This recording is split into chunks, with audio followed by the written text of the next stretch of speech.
Lindsay, ang pinakamakulit na girlfriend mo sa balat ng radyo. Isang magandang morning sa inyong lahat! Ako pa rin po nag-iisang girlfriend mo sa radio. My name is Lindsay. Makulit pero may puso, handang makinig sa mga kwento mo. Alam mo, feeling ko kailangan mo na siyang iwan kasi it doesn't make sense. Ang kwento sa lihim ng liham. Mahal ko ang Lindsay. Ako nga po pala si Faye, 29 years old. Pa-advise naman po. Napakahirap pong magdesisyon, DJ Lindsay. Ayoko po sana siyang hiwalayan kasi gusto ko ako pa rin yung kasama niya through ups and downs ng buhay niya. Ayoko rin sanang maramdaman niya yung feeling ng nag-iisa siya. Alam ko kasi yung pinagdaanan niya sa kanyang pamilya. Wala siyang nakagisnan na tatay at hindi niya naramdaman yung tunay na pagmamahal ng isang ina. Doon lamang siya lumaki sa mga kamag-anak niya. Kaso, nahihirapan na po ako. Idagdag mo pa dyan yung iniwan siya ng lola niya na siyang nagpalaki sa kanya. Tapos ngayon, iiwan ko pa ba siya? Hirap na po ako kasi hindi naman tama yung pagtrato niya sa akin. Yung tipong sinisigawan niya ako at minumura niya ako sa tuwing wala siya sa mood makipag-usap sa akin. Alam ko na red flag yun. Umpisa pa lang ramdam ko na may hindi siya magandang ugali pero nagpatuloy pa rin akong mahalin siya. Kasi iniisip ko baka pag nagtagal, magbabago naman siya. Baka sakaling itrato niya ako ng tama.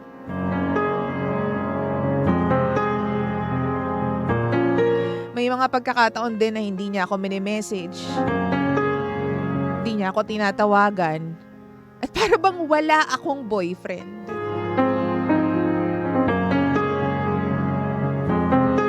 Alam mo yung parang ako na lang po yung nag-e-effort para sa relasyon na to. 10 years na po kami, DJ Lindsay. Pero hindi pa rin po niya mapunan yung pagmamahal na gusto kong iparanas niya sa akin. Gusto ko lang naman na ibalik niya yung pagmamahal na binibigay ko sa kanya. Ano ba naman yung lambingin niya ako? Sabihin niya sa akin na mahal niya ako. Yung mga ganong bagay lang ba? Buong puso, buong pagkatao ko, buong sarili ko, binigay ko sa kanya. Wala na akong tinira.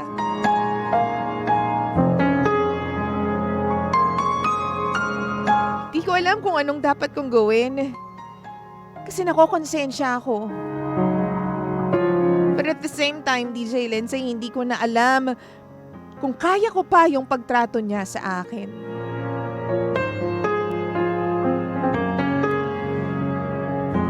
I deserve more.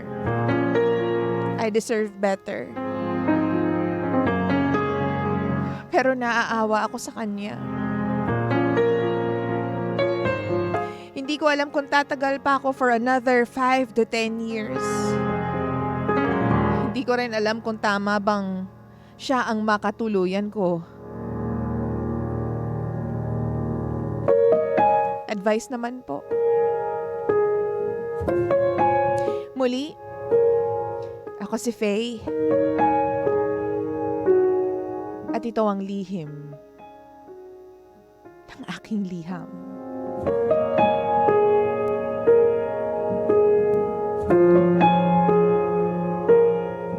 Lihim ng liham.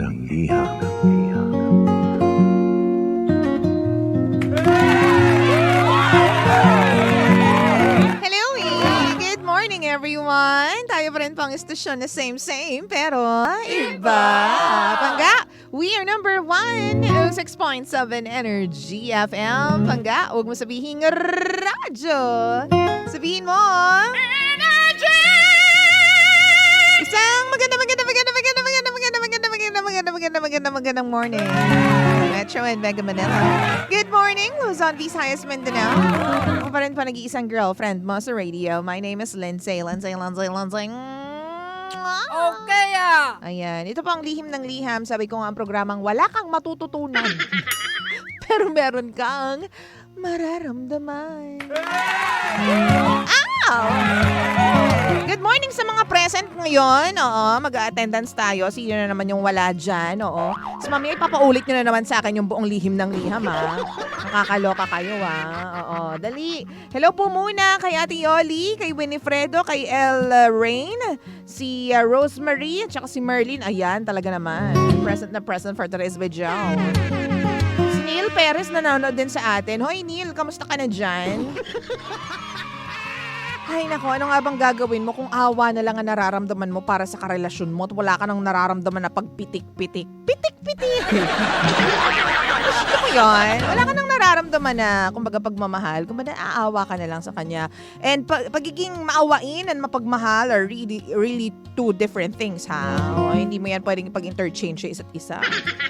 Oo, maaaring naaawa ka dun sa tao or maaaring may pagmamahal ka pero ibang level yung pagmamahal mo kaya ka naaawa. O hindi na yung pang romantic. Hindi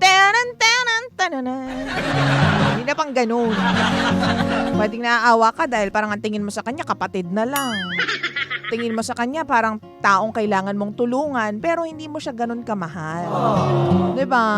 But what are your thoughts about this? Halika na, i-message mo ako. Open na po ang ating message and comment section dyan po sa Facebook, facebook.com/energyfm1067. Halika na. Comment mo na yung mga nasa isip mo at babasahin natin yan on the air. Wow! Okay, dyan sa comment section hanapin niyo po yung live. Oo, live tayo dyan. And ito sabi ni Army Estoque. Good day po, Miss Lindsay. Magpapabati lang po sana ako.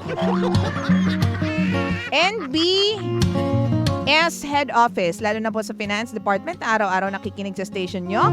Good AM sa kanila. Salamat at syempre ingat ka po palagi. Thank you very much, Army Estoque. Mabuhay ka. DJ Lindsay, from the top. Anong from the top?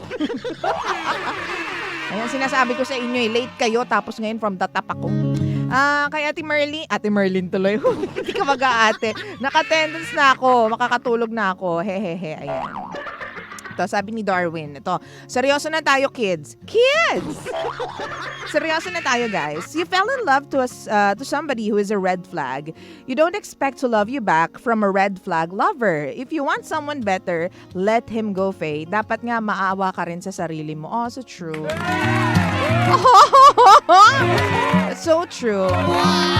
Diba dapat kasi diba mahalin mo muna yung sarili mo bago ka makapagmahal at makapagbigay, makapag-pour ng pagmamahal sa ibang tao.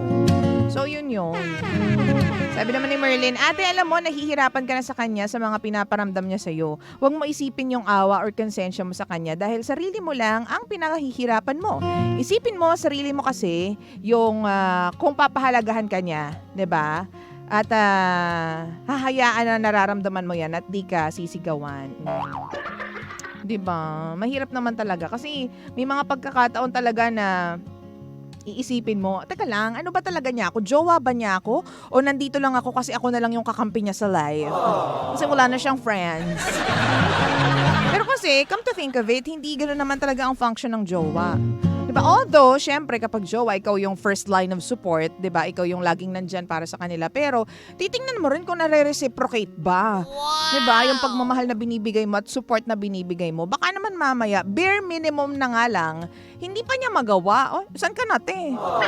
Diba? So, paano na? Luging-lugi na ang negosyo. Diba? Egol na egol na.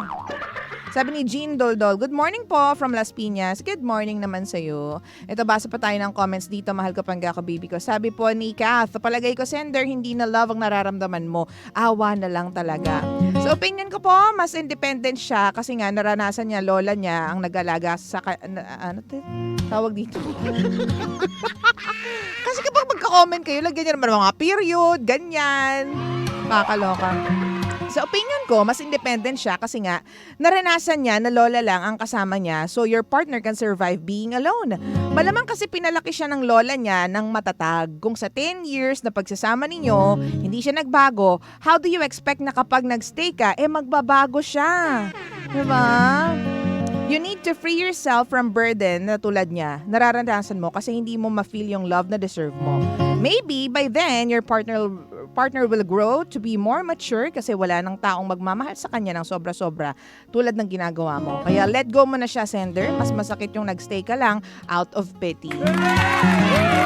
Sabi ni Kamora, kung wala namang third party na involved, kausapin mo ng masinsinan. Ipaiwana mo ka sa kanya o ipaunawa mo sa kanya, pero parang natitiis mo naman kasi nga 10 years na kayo, ang tagal nyo na rin.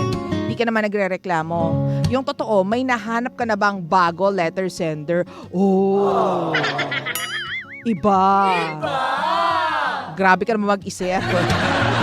So, sa ending ng storyang to, si sender pa yung may mali. Ganun. Kasi posible nga din naman, yan nga rin yung naisip ko kanina. So, judger din ako, gano'n. Hindi natin kalam kasi. O, sabi ni 36, do not expect too much love from somebody tulad ng pagmamahal mo sa kanya kasi mas masakit yan para sa'yo. Sa 10 years ninyo, kung walang pagbabago, then let him go na lang. Diba? Ako, babalik na naman ako dun sa lagi kong pinapaniwalaan.